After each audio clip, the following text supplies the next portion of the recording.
The grand halls of Kensington Palace buzzed with anticipation as curators and royal staff prepared for what would become one of the most talked-about exhibitions in recent memory.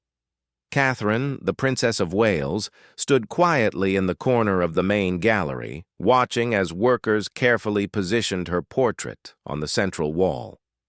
The painting was magnificent, capturing not just her physical beauty but something deeper, something that seemed to glow from within the canvas. The artist, renowned portraitist Helena Morrison, had spent months working on this piece. It was commissioned to celebrate Catherine's 10th year as a member of the royal family, and Helena had poured her heart into every brush stroke. The portrait showed Catherine in a flowing emerald dress, seated in the palace gardens with soft sunlight filtering through her hair. But it was her expression that made the painting extraordinary, a look of quiet confidence, warmth, and genuine joy that seemed to speak directly to anyone who gazed upon it. Catherine herself had been surprised by the final result. When Helena first unveiled it 3 weeks ago, Catherine had gasped softly. She had never seen herself portrayed with such grace and dignity. The painting somehow captured all her years of growth, from the nervous young woman who had first entered royal life to the confident, compassionate leader she had become. "Your Royal Highness," said James Wellington, the palace's head curator, approaching with a tablet in his hands. "The media response has been overwhelming. We've already received requests from 17 different countries wanting to display the portrait after our exhibition ends." Catherine nodded, still studying the painting. "Helena truly outdid herself. I never imagined I would see myself this way." The exhibition was set to open to the public in 2 days, but tonight there would be a private viewing for family members, close friends, and select members of the press. Catherine felt a mixture of excitement and nervousness. She had always been somewhat uncomfortable being the center of attention, despite years of public life. As the afternoon wore on, other portraits were hung alongside hers, paintings of previous princesses and queens, creating a timeline of royal women throughout history.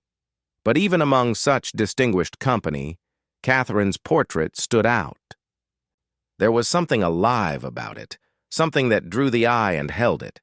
Palace staff members kept finding excuses to walk through the gallery just to catch another glimpse of the painting. Maria Santos, one of the housekeeping staff who had worked at the palace for 20 years, stopped her work entirely when she first saw it. "In all my years here," she whispered to her colleague, "I've never seen anything quite like it. It's as if she's actually sitting there, about to speak to you." Word of the portrait's beauty had already begun to spread beyond the palace walls. Social media was buzzing with anticipation, and art critics were calling it potentially one of the finest royal portraits of the modern era. The painting had somehow captured not just Catherine's physical appearance, but her spirit, her journey, and her place in the royal family. As evening approached, Catherine made one final visit to the gallery before the private viewing. She stood alone before her portrait, reflecting on the journey that had brought her to this moment. From a middle-class girl in Berkshire to becoming one of the most photographed women in the world, it had been an incredible transformation. The dress she wore in the painting had special significance. It was the same shade of emerald she had worn to her first major royal engagement when she had felt so uncertain about her place in this ancient institution. Now, seeing herself portrayed with such confidence and grace, she felt a deep sense of accomplishment. Helena Morrison joined her in the gallery, carrying a small glass of champagne. "Nervous about tonight?" Helena asked gently. "A little," Catherine admitted. "It's strange seeing yourself through someone else's eyes, especially when they see you so favorably." "I only painted what I saw," Helena replied. "The strength, the kindness, the way you've grown into your role. That's all there in real life. I just captured it on canvas." Catherine smiled, feeling a warmth spread through her chest. She had worked so hard to earn her place, to prove herself worthy of the trust placed in her. This portrait felt like recognition of that journey. The first guests began arriving at 7 o'clock. William arrived first, bringing their children to see the painting before the official viewing began. The children stood in awe before the portrait of their mother, with little Louis asking if the painted Catherine could hear him when he spoke to her. "Mummy looks like a princess," Charlotte said seriously, as if this was a profound observation. "She is a princess, darling," William replied, wrapping his arm around Catherine's waist, "and this painting shows exactly why." Catherine felt tears prick her eyes. The validation from her family meant more than any critical acclaim ever could. As more guests arrived, the gallery filled with quiet conversations and appreciative murmurs. The portrait seemed to cast a spell over the room, drawing people back to it again and again. Even those who had initially come to see the other historical pieces found themselves gravitating toward Catherine's painting. Lord Pemberton, a longtime patron of the arts and friend of the royal family, studied the portrait for several minutes before approaching Catherine. "Your Royal Highness," he said, bowing slightly, "I must tell you, in 50 years of collecting and viewing royal portraits, I have rarely seen one that captures its subject so completely. This is not just a painting, it's a statement." Catherine felt a flush of pride and embarrassment. "Helena is incredibly talented." "Talent alone doesn't create something like this," Lord Pemberton replied. "The artist needs a worthy subject, and clearly she found one." As the evening progressed, Catherine began to relax and enjoy the celebration. The portrait had exceeded everyone's expectations, and she felt a growing sense of confidence about the public exhibition that would open in 2 days. But not everyone who should have been there was present. Throughout the evening, Catherine noticed the conspicuous absence of Camilla, the queen consort. She had been invited, of course, and had initially accepted. But earlier that afternoon, word had come that she was feeling unwell and would not be attending. William had frowned when he heard the news.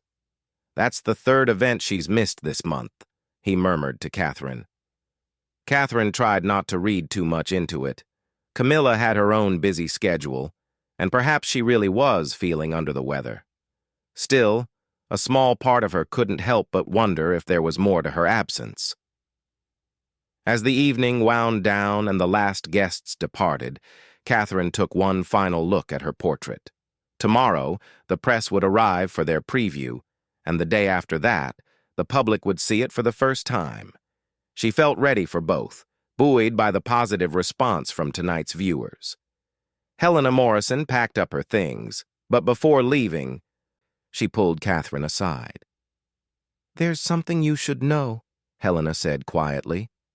"I've been commissioned to do portraits before for various members of the royal family, but I've never had a subject who was so present during the process. Your authenticity, your genuine nature, that's what made this painting special." Catherine felt a deep gratitude toward the artist who had seen her so clearly. As she finally left the gallery that night, she carried with her a sense of accomplishment and anticipation. The portrait represented not just her image, but her journey, her growth, and her place in the royal family. She had no way of knowing that the painting's success would soon create ripples far beyond what anyone had anticipated, or that its very beauty would become a source of unexpected tension within the family she had worked so hard to belong to. The morning of the press preview dawned bright and clear, with photographers and journalists gathering outside Kensington Palace hours before the official opening. Inside the gallery, Catherine's portrait seemed to glow in the natural light streaming through the tall windows. The painting had been carefully lit to enhance its already striking presence, and the effect was breathtaking. Sarah Mitchell, arts correspondent for The Times, was among the first to enter the gallery. She had covered royal events for over 15 years and had seen countless portraits, but she stopped short when she saw Catherine's painting. "My word," she whispered to her photographer, "this changes everything." Within minutes, the gallery was buzzing with activity as journalists and photographers captured every angle of the portrait. The painting seemed to photograph beautifully from every direction, each shot revealing new depths and nuances in Helena Morrison's masterwork. Catherine herself watched from a discreet distance as the media responded to her portrait. She could hear fragments of conversations, most of them highly positive. Words like magnificent, transformative, and career-defining floated through the air. She felt a growing sense of pride, not just in the portrait itself, but in what it represented. Richard Blackwell, royal correspondent for the BBC, had covered the royal family for 25 years. He had a reputation for being somewhat critical, particularly of newer members of the family. But even he seemed moved by the portrait. "This isn't just a painting," he told his camera crew as they set up for his report. "This is a statement about the modern royal family. Catherine has truly come into her own, and this portrait captures that transformation perfectly." His report would later be broadcast worldwide, with the portrait as the central focus.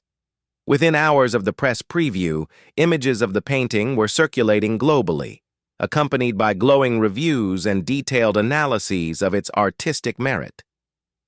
Dr. Elizabeth Hartwell, a professor of art history at Oxford, was invited to provide expert commentary.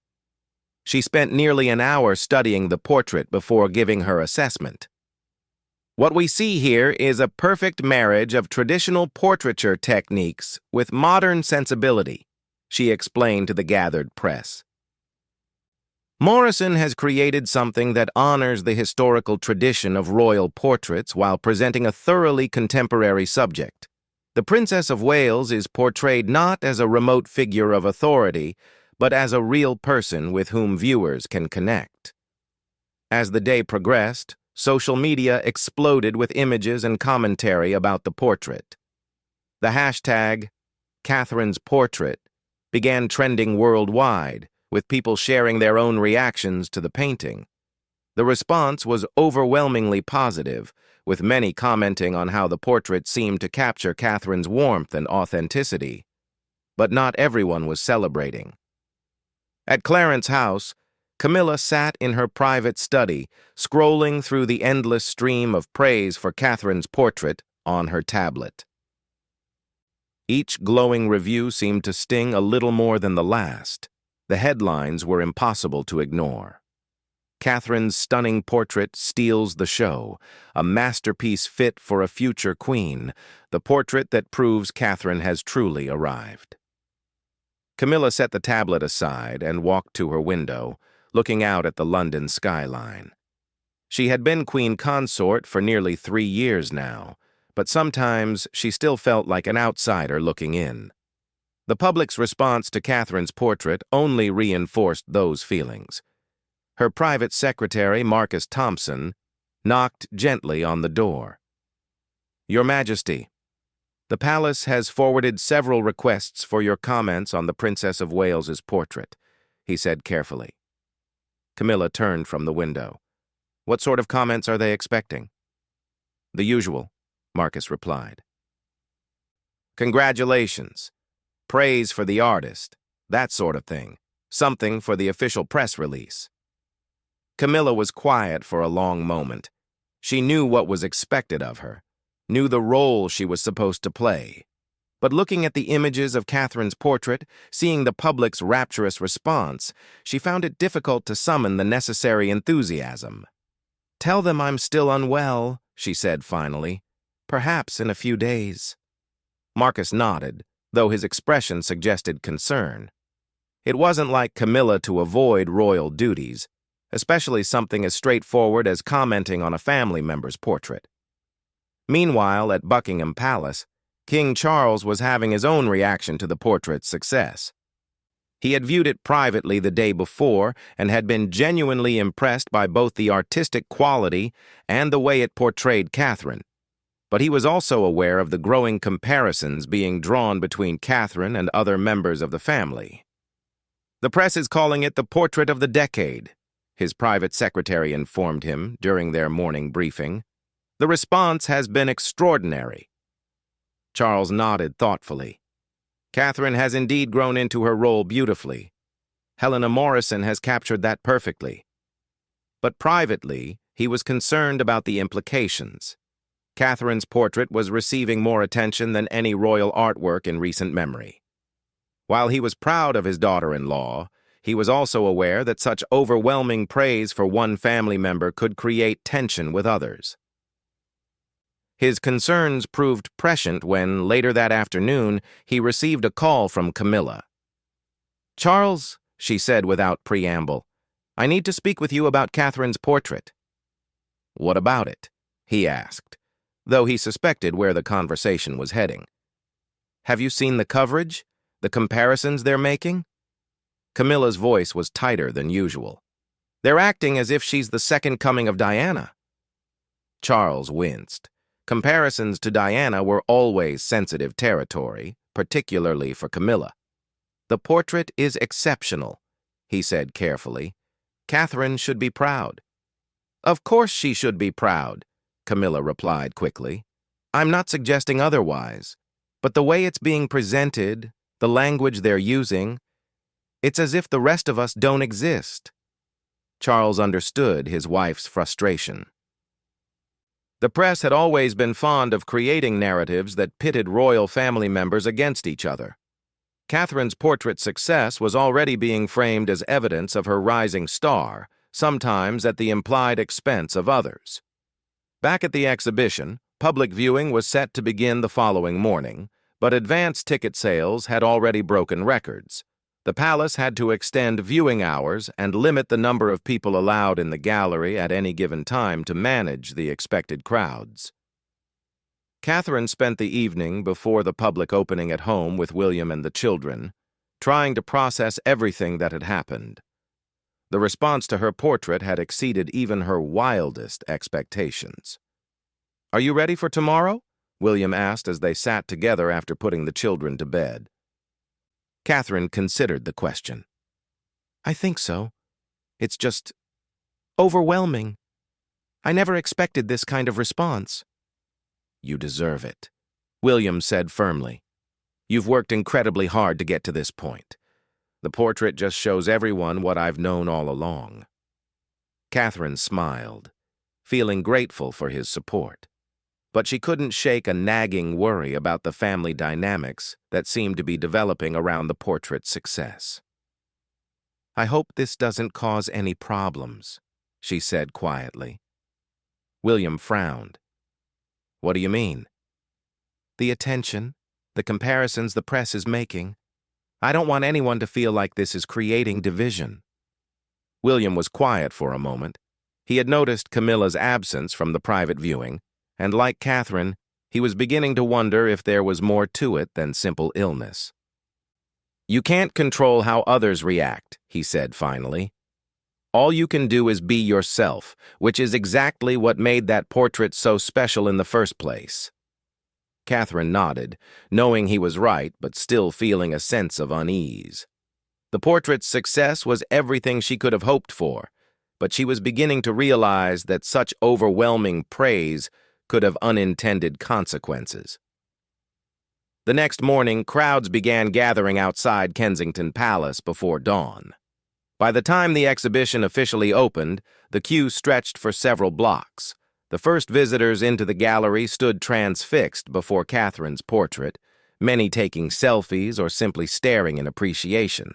Eleanor Richards, a retired teacher from Wales, had traveled to London specifically to see the portrait after seeing it on the news. "I've followed the princess since she married William," she told a reporter. "This painting shows exactly why we all admire her so much. She's real, she's warm, and she's earned her place in this family." Similar sentiments were echoed throughout the day as hundreds of visitors filed through the gallery. The portrait seemed to have struck a chord with the public that went beyond mere artistic appreciation. People saw in it a reflection of Catherine's journey and her genuine approach to royal life. But as the praise continued to pour in, the absence of any official comment from Camilla became increasingly noticeable. Royal watchers began to speculate about the queen consort's silence, with some suggesting it indicated tension within the family. The portrait that was meant to celebrate Catherine's achievements was beginning to reveal cracks in the royal family's carefully maintained unity, and Catherine, despite her joy at the portrait's success, couldn't help but worry about what those cracks might mean for the future. 3 weeks had passed since the public opening of Catherine's portrait exhibition, and the painting continued to draw record crowds. The gallery was booked solid for months ahead, with people traveling from around the world just to see the portrait that had captured everyone's imagination. But behind the scenes, the very success that should have been celebrated was creating an increasingly uncomfortable situation. Camilla had maintained her careful distance, declining invitations to view the exhibition and offering only the briefest of official statements through her office. When pressed by reporters about her thoughts on the portrait, her responses were diplomatically neutral but notably lacking in enthusiasm. "The Queen Consort recognizes the artistic merit of the work," was the standard response from her press office. It was correct, proper, and completely devoid of warmth. Catherine had tried several times to reach out to Camilla directly. She had called, sent handwritten notes, and even attempted to arrange a private coffee meeting. Each attempt was politely deflected with excuses about busy schedules or minor illnesses. The message was clear, even if it remained unspoken. The situation came to a head on a gray Thursday morning when Catherine was scheduled to make a routine visit to a children's hospital. As she prepared to leave Kensington Palace, her private secretary, Amanda Morrison, approached with obvious concern. "Your Royal Highness, there's been a development regarding the portrait exhibition," Amanda said carefully. Catherine paused, sensing from Amanda's tone that this wasn't good news. "What kind of development?" "The Queen Consort has announced that she'll be visiting the gallery this afternoon. It's being billed as a surprise visit, but the press has been alerted." Catherine felt her stomach tighten. After weeks of absence, Camilla's sudden decision to view the portrait with media in tow suggested this wasn't going to be a simple family visit. "Do we know what prompted this?" Catherine asked. Amanda hesitated. "There have been increasing questions in the press about her absence, some rather pointed editorials suggesting that the lack of support from senior royals was conspicuous." Catherine understood immediately. Camilla was being backed into a corner by public opinion and media pressure. Her continued absence was beginning to look deliberately dismissive rather than coincidentally unfortunate. At the hospital visit, Catherine tried to focus on the children and families she was meeting, but part of her mind kept drifting to what might unfold at the gallery that afternoon. She had worked so hard to maintain good relationships with all family members, particularly Camilla, whose position she understood was often difficult.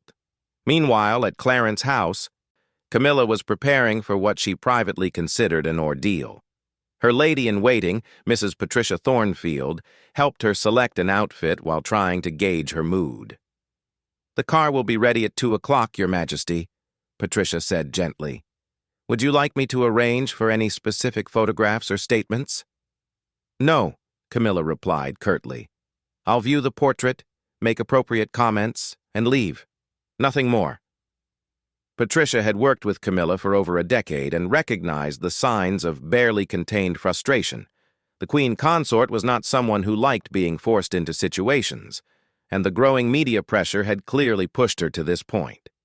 When Camilla's car arrived at Kensington Palace that afternoon, a small crowd of photographers and reporters was already waiting. Word of her visit had spread quickly, and everyone understood the significance of this moment. Inside the gallery, staff had been quietly alerted to prepare for the visit. James Wellington, the head curator, nervously adjusted the lighting around Catherine's portrait one final time, knowing that this viewing would be scrutinized unlike any other. Camilla entered the gallery with her usual composed demeanor, but those who knew her well could see the tension in her shoulders. She was accompanied by only a small entourage, and she moved through the initial portraits quickly, offering polite but brief comments. When she finally reached Catherine's portrait, the room fell silent. For nearly 2 full minutes, Camilla stood before the painting without speaking. Her expression was carefully controlled, revealing nothing of her inner thoughts. The photographers captured every moment, every angle, but her face remained a mask of royal composure. The portrait seemed to glow under the gallery lights, Catherine's painted smile appearing warm and genuine even to those who might be predisposed to find fault. The technical mastery was undeniable, and the emotional resonance was impossible to ignore. "It's quite impressive," Camilla said finally, her voice carrying clearly in the hushed gallery. "Miss Morrison has certainly captured a particular quality." James Wellington stepped forward hopefully. "The public response has been extraordinary, Your Majesty. We've had visitors from over 30 countries." "So I understand," Camilla replied. Her tone remained neutral. But there was something in the way she said it that suggested the portrait's popularity was not entirely positive news in her mind. She spent a few more minutes examining other portraits in the collection, but it was clear her focus remained on Catherine's painting. Every few moments, her gaze would drift back to it, as if she were trying to solve a puzzle or understand something that eluded her. When the formal viewing concluded, Camilla was approached by several journalists who had been permitted to attend. Their questions were polite but pointed. "Your Majesty, what are your thoughts on the artistic achievement of the Princess of Wales's portrait?" asked Sarah Mitchell from the Times. Camilla paused, clearly choosing her words carefully. "The artist has demonstrated considerable skill. The portrait will undoubtedly find its place in the historical record." It was a perfectly correct response that managed to praise the art while saying nothing meaningful about the subject. The journalists recognized the diplomatic non-answer for what it was. "Will you be recommending the exhibition to other family members?" asked another reporter. "I'm sure those who wish to view it will make their own arrangements," Camilla replied, effectively ending the questioning with a polite but firm smile. As Camilla's car pulled away from the palace, the journalists immediately began filing their stories. The visit had been even more revealing than they had hoped, not for what had been said, but for what had been conspicuously absent. Catherine learned about the visit upon returning from her hospital engagement. William found her in their private sitting room reading the early online reports of Camilla's gallery visit. "How bad is it?" he asked, settling beside her on the sofa. "It's not what she said," Catherine replied, scrolling through the articles. "It's how she said it, and more importantly, how long it took her to say anything at all." The reports were already analyzing every word, every pause, every facial expression. Royal correspondents who had covered the family for decades were reading between the lines and finding a story of tension and discord. That evening, Catherine made a decision that surprised everyone, including William. She called Camilla directly, bypassing all the usual protocols and private secretaries. "Camilla," she said when the Queen Consort answered, "I think we need to talk." There was a long pause before Camilla replied, "I suppose we do." They agreed to meet the following morning at Clarence House, away from palace staff and media attention. Catherine arrived alone, having insisted that this conversation needed to happen without advisors or intermediaries. Camilla received her in her private study, the same room where she had struggled with her feelings about the portrait's success. Both women were clearly uncomfortable, but they recognized the necessity of addressing the situation directly. "I want you to know," Catherine began, "that I never intended for the portrait to create any complications." Camilla set down her teacup carefully. "I know you didn't. That's rather the point, isn't it?" Catherine frowned, not understanding. "You didn't intend it," Camilla continued. "But it's happened anyway. Do you have any idea what it's like to watch someone else receive the kind of adulation that portrait has generated? To see the comparisons being drawn?" "What comparisons?" Catherine asked, though she suspected she knew. "To Diana," Camilla said simply. The press is calling it the portrait that proves you're worthy of being a future queen. As if there was ever any doubt. As if your worthiness was what was being questioned. Catherine felt a rush of understanding. This wasn't really about the portrait at all. It was about the underlying narrative that the media had been building around Catherine's role in the royal family, and Camilla's own complicated position within that same family. "I never asked for those comparisons," Catherine said quietly. "I know," Camilla replied, "but they exist nonetheless. And when I see that portrait, when I see the way people respond to it, it reminds me that no matter how long I'm part of this family, no matter what title I hold, there will always be those who see me as the person who came between Charles and Diana." The admission hung in the air between them. Catherine realized that Camilla's reaction to the portrait wasn't about jealousy or competition, but about something much deeper and more painful. "The portrait is beautiful because it captures who you really are," Camilla continued. "Your genuine warmth, your natural ease with people. I can't compete with that because it's not who I am. I've had to work much harder to earn acceptance, and sometimes I wonder if I ever really will." Catherine felt a wave of compassion for this woman who had always seemed so confident and composed. "You have earned acceptance," she said firmly. "You've been an incredible support to Charles, and you've handled this role with dignity even when it wasn't easy." Camilla smiled sadly. "But I'll never have a portrait like yours, will I? Because I'll never be seen the way you're seen." They talked for over an hour, addressing years of unspoken tensions and misunderstandings. By the end of their conversation, both women had a clearer understanding of their respective positions and the challenges they each faced. Catherine's portrait continued to draw crowds and acclaim, but the real story became the private reconciliation between two women who had learned to see each other more clearly. Camilla never did visit the exhibition again, but she no longer needed to. She had faced the portrait, and more importantly, she had faced her own feelings about what it represented. The painting remained a masterpiece, capturing not just Catherine's image, but a moment in royal history when art revealed truths that were both beautiful and complicated. In the end, it served as a catalyst for understanding rather than division, though that understanding came only after both women had the courage to confront what they saw reflected in its depths.